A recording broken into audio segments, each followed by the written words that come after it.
There we are. Go live. Whoops. LinkedIn says you're not approved for LinkedIn Live. Go live again. We are live. What am I talking about? Yeah, there we go. LinkedIn, you're too slow. Come on, pick up the pace. All right. So, Mr. Hanks, how the devil are you? I'm really excited, mate. It's going to be an incredible week. We got lots happening. We got CAP happening, obviously. I'm starting the BX group in Palm Beach on Thursday. We've got my friend's Red Carpet happening on Thursday night with this new documentary.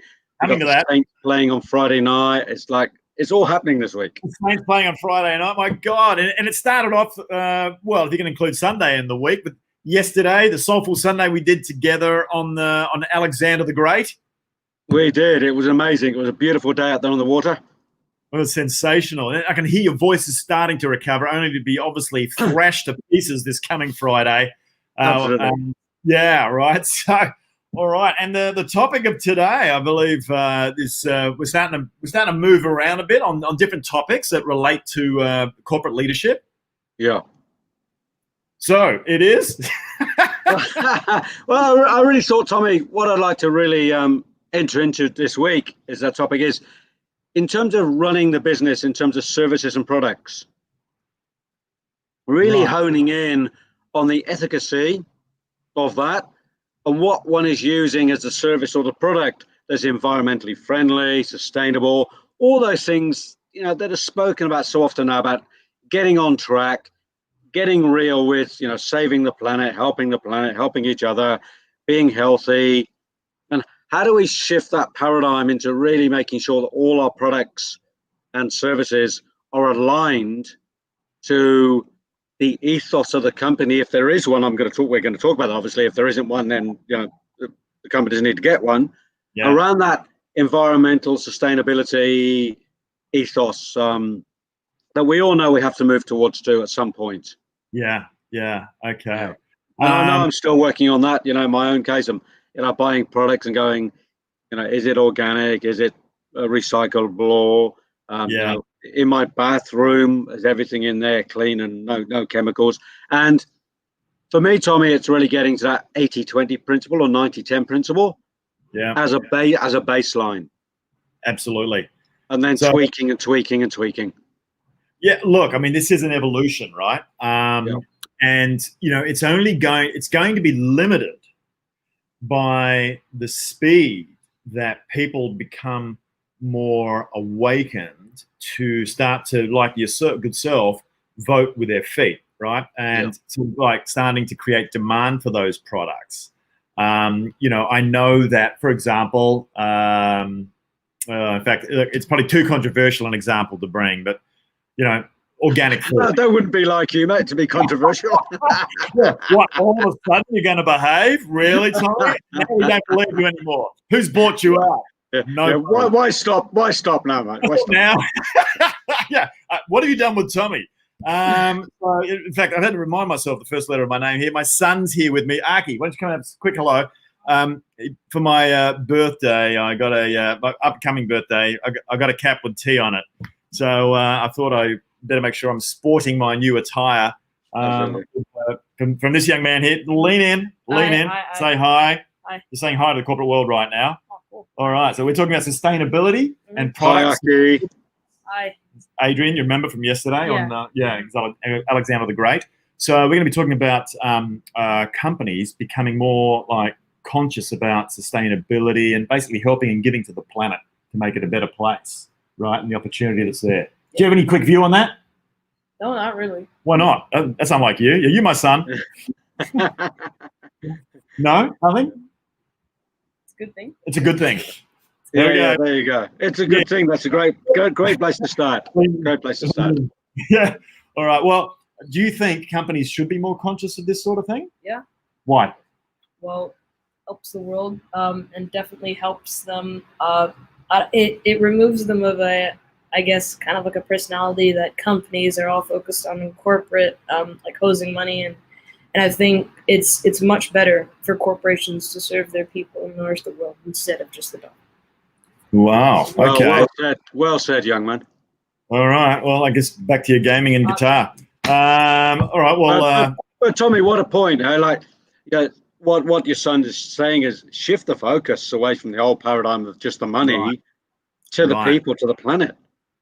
And Which is heading into that, if you like, that spiritualogical space of what's bigger than just the money.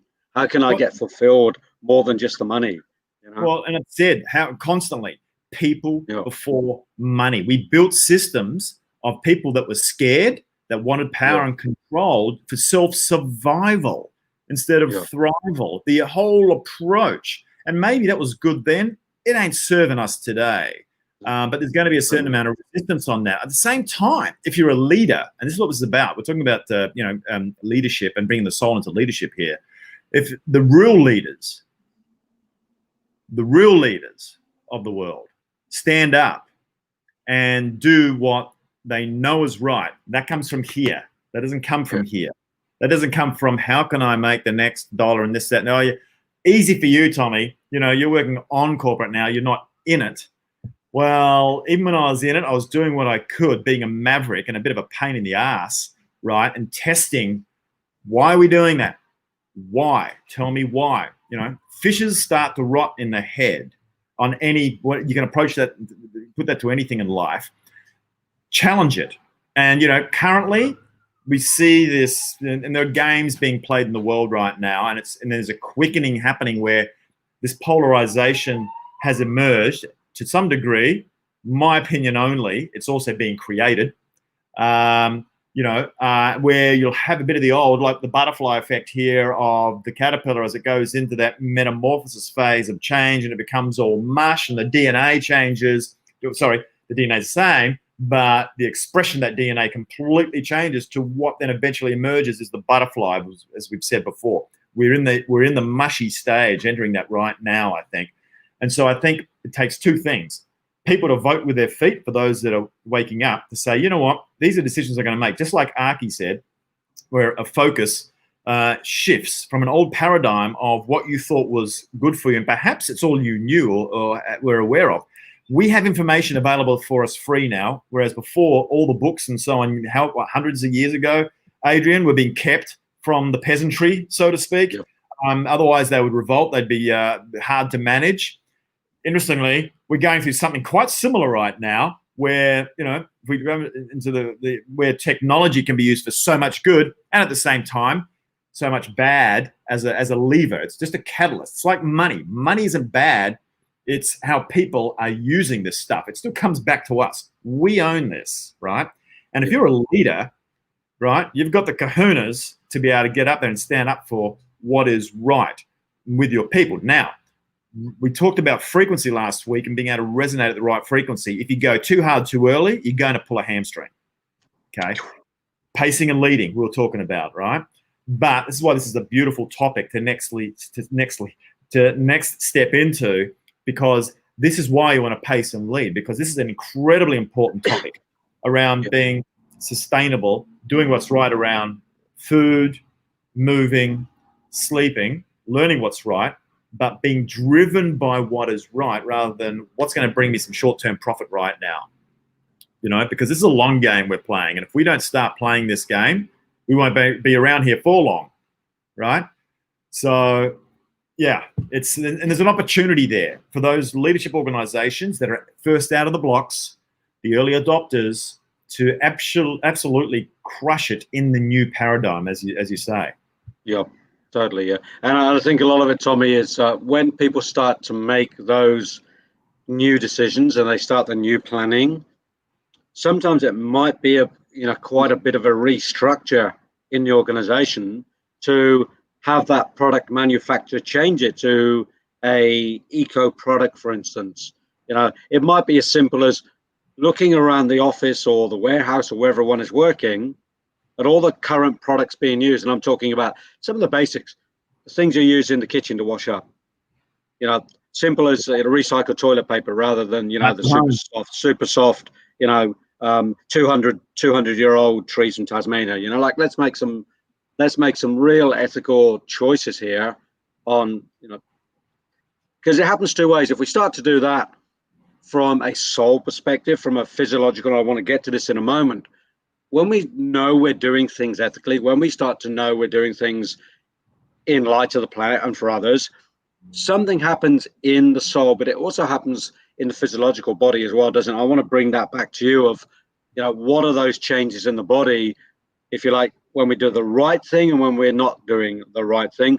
What are the differences in the body in terms of the chemical reactions and the different things happening in the body? So I'm going to lead that over to you, Tommy, as a question, and get you to bring a bit of insight into, if you like, the two sides of the body when one does the, I don't usually like that word right thing, but let's say the more ethical thing or the more conscious thing or the more moral thing. Let's use that morality word, if you like. Yeah. And when one doesn't, what are the parallels in the physiological in the body? So I want to bring that over to you. Sure. Well, look, I mean, at the moment, we're all here on planet Earth in the form of, human beings, right? We're spiritual beings, as they say, having a human experience right now. Yeah. And I think the first step there is to, well, if you want to hang into that game, then you're going to have to look after your human that you're currently occupying. In fact, they say we're not actually in here. If you listen to Bruce Lipton, right, who came up with that fantastic, quick read, fantastic book around the biology of belief. Great book. About DNA, epigenetics, these sorts of things. And he's talking about actually you're kind of outside because we're all connected in the quantum. We won't go into that right now. We've been into that a number of times. But you are using this antenna called a human, right? And if you want to continue to enjoy this experience of being on planet Earth and everything that it brings, hopefully in a positive light, then to hang around, you're going to need to look after the meat suit that you chose to be here in, right? Or the kebab or the gyros, if you're Greek. There's always a struggle between the Lebanese and the Greeks on who invented the gyros or kebab.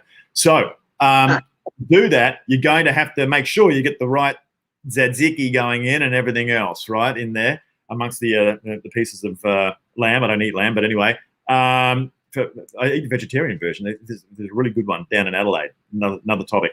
So to do that, eating, moving, and sleeping right for you requires a certain level of consciousness to make those decisions. And what's going to happen is when you start making change, there's going to be some pushback. There's going to be inertia. Now, we're not just talking in working in teams and systems and changing paradigms here. We're talking about the one within yourself, your own corporation of your human that you run, that you make decisions of, a lot of them unconsciously every day. And when you want to make these changes, your body is going to argue with you. It doesn't want it. It ain't fun in the beginning, right? Because it's going to require some energy of thought to go and some discipline for you to have that consciousness level to morally, if you will, with regards to your body, right? And being moral to your body to make that deeper place decision. And that's what I mean by right? Is, as you say, morally, what is the right thing to do for me to be a better human? It starts at home. It starts internally. And it starts with getting your eating right, your moving right, your sleeping right, and you know what? The head right. Because if this part ain't, this is the governor, right here, and the connector into the greater things of the quantum and everything else. And, we start talking about spiritual and the heart comes into it.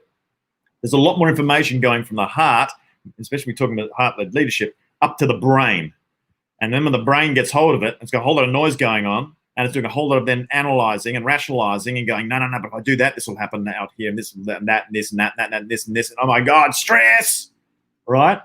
And so you've got to go, you know what? I don't know why, I can't work it out, but this feels morally right to do, and I know this is the right thing to do. Whether it's internally in your body, which is where it starts, charity starts at home, and then that'll start to move outside. Now let's talk about a grouping of these humans into something called an organization. Let's make it a corporation, which means therefore it's probably profit oriented in most cases. Getting a bunch of people together to then connect together in the same way to form an entity. Let's call it a macro human, if you will, of an organization, right?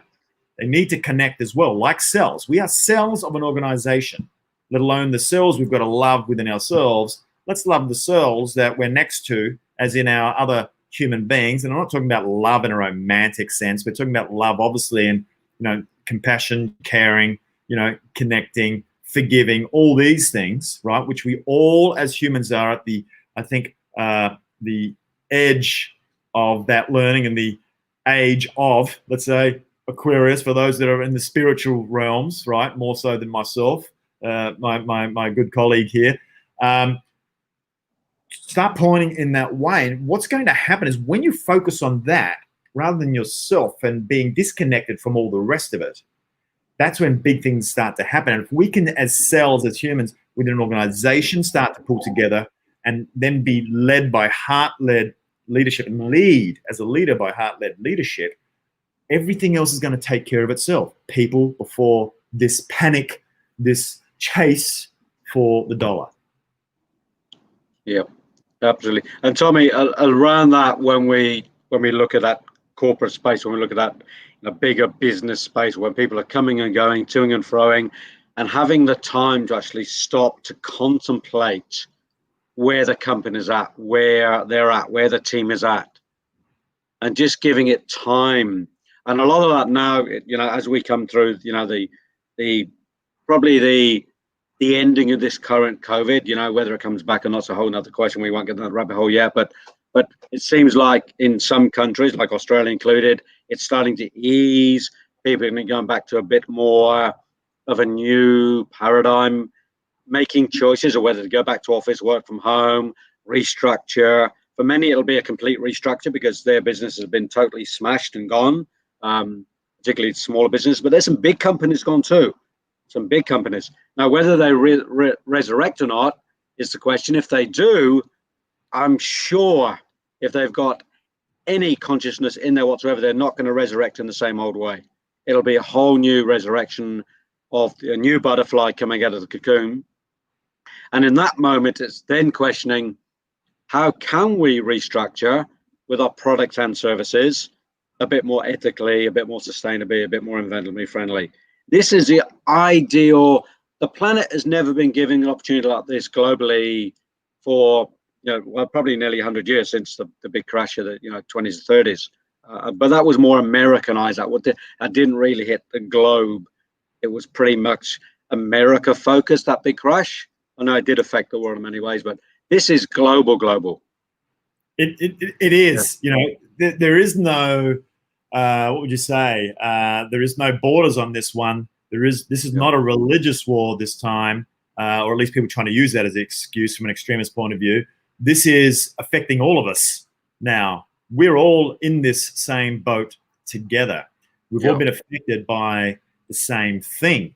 And we can either use that, or some can use that as an opportunity to really split out and go more separate, or take the opportunity to bring things at long last together.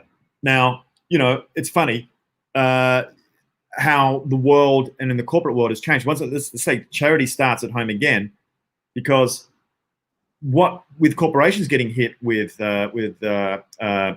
this thing called COVID, this massive world change impact, all of a sudden they started finding that productivity was increasing with people working from home. Why? They didn't have to travel as far. There was more time you could spend with your kids. The only risk is where you're working too much more, because it was blurred now between work and home life, right? And that requires conscious management and control. So there's a potential risk there.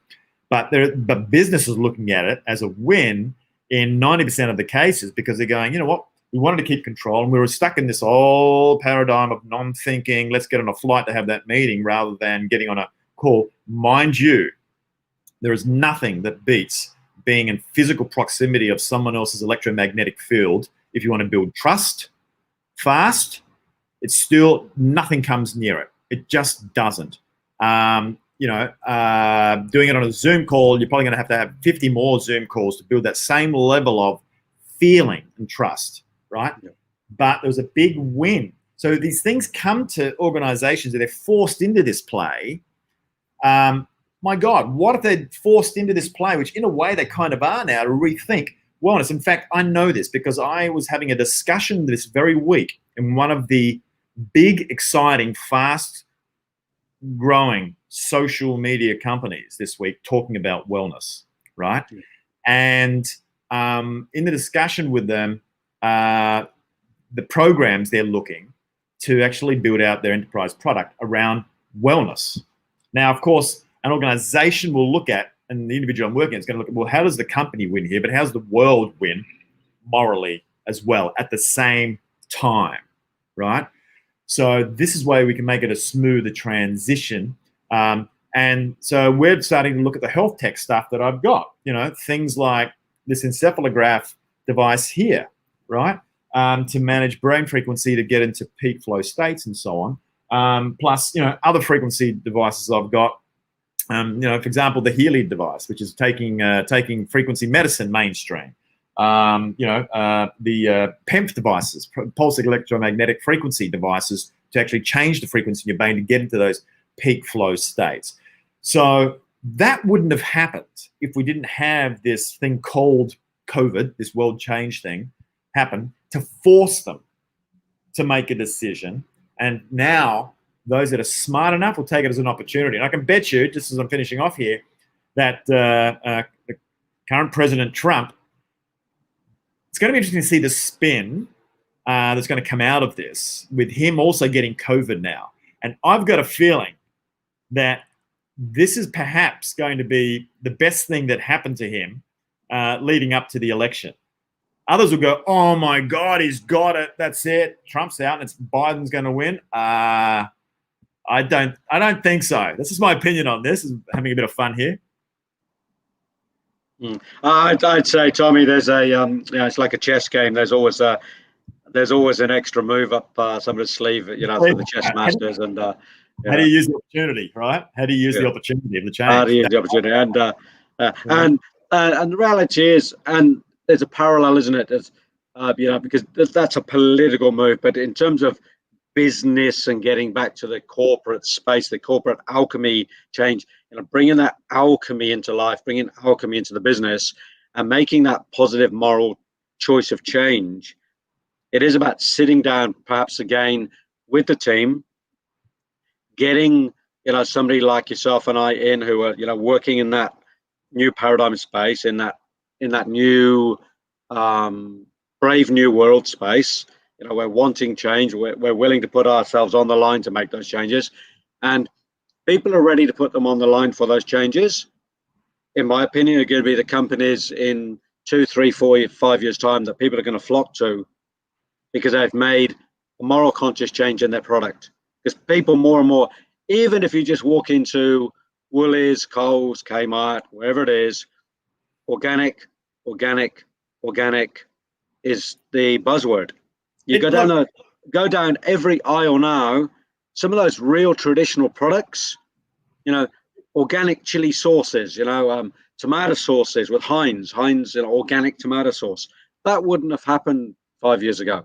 But they know that the consumer is demanding organic tomato sauce because they don't want poison bloody tomatoes in the system anymore. Right. So, we're getting rid of things like glyphosate and whatever, anything that's got, some sort of high yielding economic justification to using certain fertilizers and so on. And it's now, it's organic certified. And that means different things in different countries. But they can see now, those that have foresights, those organizations that have real leadership, the ones that look at opportunity, but also then look at the opportunity and how can they make that also sustainable for the world, they're going to be the winners. I'm telling you now, right? It's happening. It's happening right now. And I've seen, when I do my shopping online with in Australia here with Woolworths or Coles, I have seen over the last 12 months, the organic digital aisle, if you will, because I order online, getting bigger and bigger and bigger. And I actually used to be Woolworths, and I've swung over to Coles a bit now, but now it's like both of them have got their own sort of like lines that they've got some exclusivity on. So I'm kind of split a bit between my favorite things in both. Let's not forget sugar though, because sugar, and then you've got the what they call Franken fats. Frankenfurters. Franken fats, right? And the oils. You still got to be careful of hydrogenated oils. Some of the sunflower, vegetable oils, you've got to be careful of, making sure they're still organic, because some of those have been altered in their structure as well, which is not healthy for human beings. But the big point is, it is changing. It's accelerating, Adrian, where the white hat side of this is starting to emerge at speed when it's been kept and everybody has been kept sort of like from the knowledge. One of the great things about the internet, and it's almost like we're having a digital world war right now with all the noise that's going on, right? That people are starting to wake up and go, hang on, and they're starting to question. And oh my God, it's like, you know, when was the truth, you know, illegal? It's now the truth starting to emerge, and in some cases, it's going up against some of the legislation that's there. And the only time that changes is in times like this, and where you have people changing. Well, the legislation needs to catch up. I mean, this is where they get the catchphrase from: "Rules are made to be broken." If we're going to emerge, we're going to break the old rules. And you know, I know you and me have no problem with doing that, right? In our own respective ways. But you know, we're talking about sustainability, sustaining yourself as a human, getting yourself right inside out, and then doing that beyond yourself as you start to connect and contribute and part of community. And yeah, people need to become aware and educate themselves and making better decisions for themselves and therefore humanity. Yeah, absolutely. And a big part of that, Tommy, is about finding the time now to do that restructure. And then just to come back to the point as well, is when people do that in terms of the physiological in the body, you know, what are some of the benefits, Tommy, to bring us back to the beginning point? What are some of the benefits of, you know, tuning into that morality for the body? What happens in the body? I want to bring us back to that point. Sure. Well, I mean, first step is you need to know what's going on, right? First, you need to have a question from a consciousness point of view to go, okay, I should do this. I'll look into it. When you start heading down that route, things will start to come to you that are available today to be able to make you, firstly, more consciously aware of your current physiological state. And hence, obviously, I play in that space with a lot of the tech. You know, I've got the Apple Watch here, you know, which connects in with my Aura Ring. You know, and I have other devices. Like I said, you know, I'm watching my brain waves to put me in a less stressed state. When you look at the corporate world, what's killing leaders in the corporate world 50% of the time is the amount of stress that they're under. And that stress gets built up in here because it's all about stress on the body. And that can be through, you know, the fuel you're sticking in here, or environmentally where you're living, and the air, the radio waves, etc., what environment you're living in. You know, lots of people are moving back into the forest now, I got to say. You know, because they can work from home, they're going, sweet, let's go into the forest and connect to the internet from there, where it's a lot cleaner air. We've got a healthy biome, diverse, you know, biome type environment in the forest. We can still connect in with everybody else digitally through the internet. You know, hopefully, if you're going to get really anal on this, through cables, although there is Wi-Fi available that the human genome is comfortable with. It just hasn't. It costs more. Go to Nick Pinealt, Pinealt. He's the guru. It's not one of these big, you know, easy to write off type conspiracy theorists. Not that I'm against conspiracy theory, because I like to gather my own opinion on stuff. But he sails close to the win on that. The same as Foster Gamble did with Thrive, you know, in both those fantastic documentaries that he did. But there's so much available in technology now that allows us to live sustainable lives. You know, I'm looking at off the grid stuff with Alexander the Great. You know, a houseboat can be off the grid, for example. You know, and you can live very cleanly.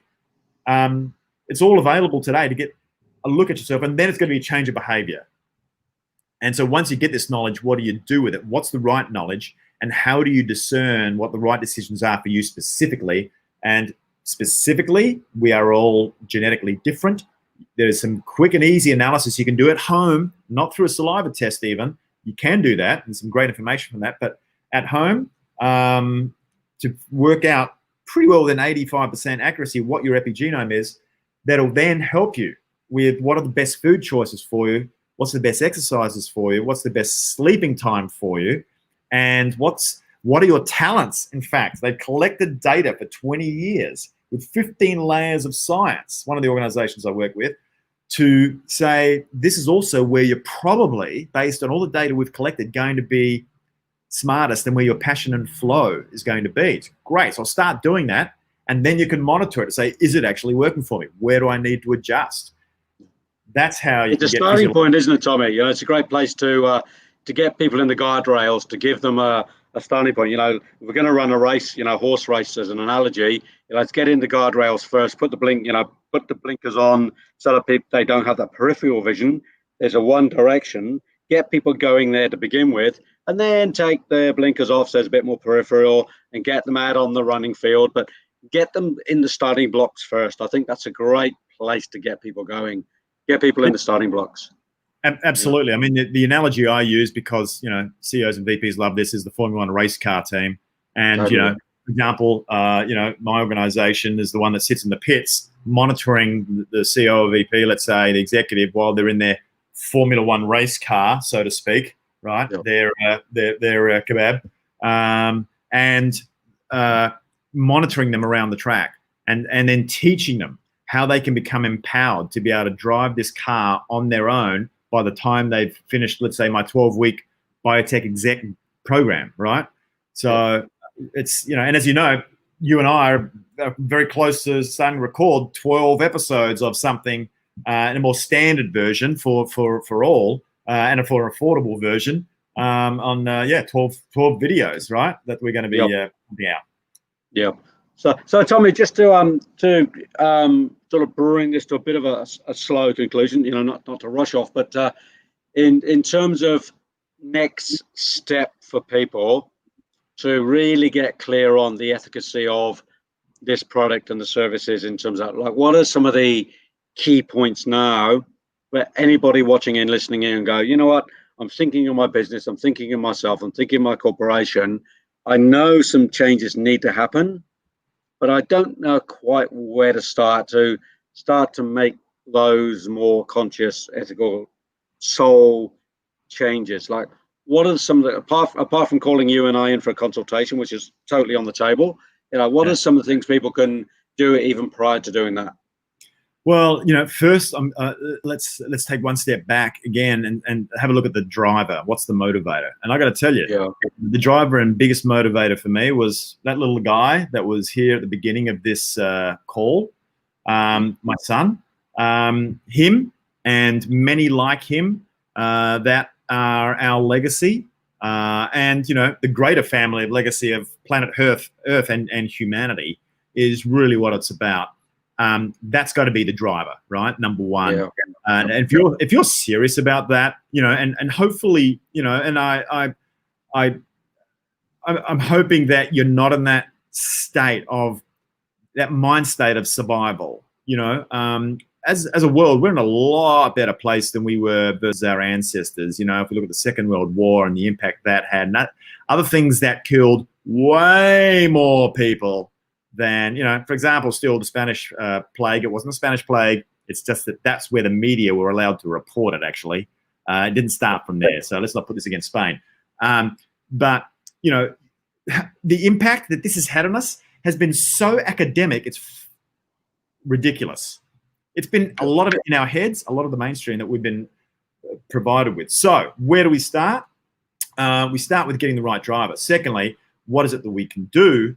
Well, apart from reaching out to you and me, as you said, let's have a look at, you know, choices you are making day to day starting to change, right? And that starts with, where are you putting your dollars and decisions you're making with your dollars to begin with? Because if we want the world to become a better place, corporations and the governments and everybody else, those of us at the bottom of the triangle, are going to take our lead. Why? Because there's a shitload of us. And they only take dollars from us when we allow them to. Totally. Yep. Right? That's it. Right. So where you put that form of energy and that medium of exchange called money, which I'm going to impress again, money is not bad. It's just the decisions that we make with it aren't exactly going to serve us individually, perhaps, or the human race. And I think we need to be conscious of that. And so if we're talking food, start with organic. Don't go anal, like you said before. All of a sudden, I'm going to go, oh, right, everything organic. because then you're going to become a what do they call it? Fundamental. Yeah, right. Well, I mean, not a xenophobe. That's different. But orthorexic. You're going to become orthorexic, where you're going to start creating stress. And we're trying to reduce stress on the body, whether it's coming from the mind or the fuel or the environment. Where you have the option, and it's not too much of a crazy effort to go more organic, terrific. The other food choice is an easy one you can make is get rid of the white carbs. Get off the white carbs because they're going to be refined and it's going to be full of sugar. Sugar has killed more people than both world wars added together, right? And still is now killing our children. The life expectancy in the US in the last 3 years in a row has reduced. Yep. I mean, reduced. We have so much tech. We're so much further down the track, and life expectancy is reducing. Are you fucking kidding me? And it's got to be Tommy down to a couple of things, like food and the environment. Food and the environment, and sitting down in a box all day. Yep. Right? Now the box is at home. It's a lot nicer box. But it's still a box. It's still a box. So it's you getting up and moving every hour. Now, I don't do that. For me, I'm on my path too. I'm a little further down the track than the average bear, and know more about this than the average bear. But that's where I add the value to those that want to learn from me. And once they've exhausted everything I know that's worked for them, then fine, they move on to someone smarter, better, wiser than myself, right? But this is what you and I are about in our respective lanes. So eating, get off the white carbs. Sorry to be boring people, but the 2 to 3 liters a day. And even myself, because I'm so active on stuff, I can forget, so I put things in front of me that I know I need to, goal-oriented things in front of me to keep it going. So that's some very basics on eating. Moving, as I said, keep moving every hour if you can. 5-10 minutes a day, 20 minutes a day of walking. 40 minutes a day of walking. A lot of research says that you significantly will increase your health span, not your lifespan, health span. That's what it's about. It's not about lifespan. It's about health span, right? Or dive into the water and kick the footy around on the sand like Adrian did yesterday off the boat. Oh, that's hilarious. I took a video of Adrian yesterday. He almost broke his neck taking a diving mark, thinking he was playing full forward for the Saints against my nephew, who's 18-year-old, 17-year-old, 18-year-old. That was very, very funny. But you're right, I mean, your attitude on life at the age of, how old are you, Adrian? 57, mate. 657, right? Yeah. 57, right, and running around like a kid, So, and because I've done the work to enable my body to run around like and take marks, on the sand, because I've chosen, to do the eat, the sleep, and look after my body consciously to enable me to do that. It's not just a freak accident I'm able to do that. It's just it's dedicated work every single day to be able to still run around and kick the footy for 20 minutes with an 18-year-old on the beach at 57. Right. But it's become automatic. A lot of this has become automatic for you now, right? Like, it has now. Yeah. But it's daily, constant, conscious work. It's a step-by-step thing. I mean, otherwise, why the hell are we here? If we're not going to evolve and do something here, then why are you doing the lap on planet Earth? Yeah. So, Tommy, one thing I share with that people, when working is get to the 80-20 place. Yep. 20% that is still work in progress. Go to your food cupboard, go to your fridge. 80% fantastic, 20% a little bit of crap. Don't beat yourself over it, but and then tweak every week or every month to go, 81%, 82%, 83% until you hit the 90-10 and then the 95-5. But get to the 80-20 is what I say to everybody. Just that's a great, stable, healthy place to be. Look, it's the conscious place to be for sure, and to make the decisions and give yourself room to oscillate, right? In performance, you've got to just cut yourself some slack, but do some stuff and some you'll waver in and out, right? And like relationships and everything, they oscillate, right? Yep. And sleep's the other one. Sleep is so important. Isn't it crazy that the laziest thing you can do today in today's world is the healthiest thing you can do if you're doing it right? Just sleeping right. Can you believe that? Like, doing nothing properly, right? And so, you just go to sleep. So there, it's about consistency. And genetically we're different. We won't go into the detail now, but on your circadian rhythm, like for me, it's between 9 and 10:15 p.m. I know, and I work this out very easily. But I go to sleep, and then waking up at the consistent time is just so important. And we can break down, if you want to get anal about it, into how much is that REM and how much is deep. They're both very important components, and you need a certain percentage. It's for deep, it's got to be 25 to 30%. That happens in the first half of the evening.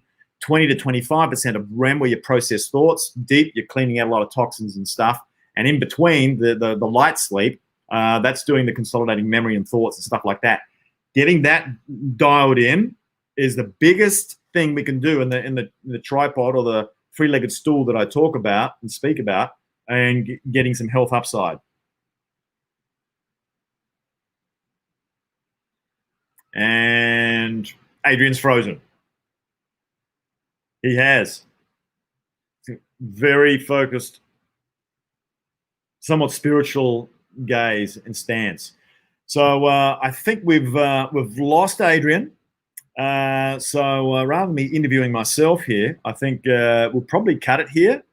Sorry to bring it to an abrupt ending, guys. But the mantra doesn't change, and eating, moving, and sleeping being the three-legged stool that you really need to focus on. So his PC crashed. I just got the message on WhatsApp.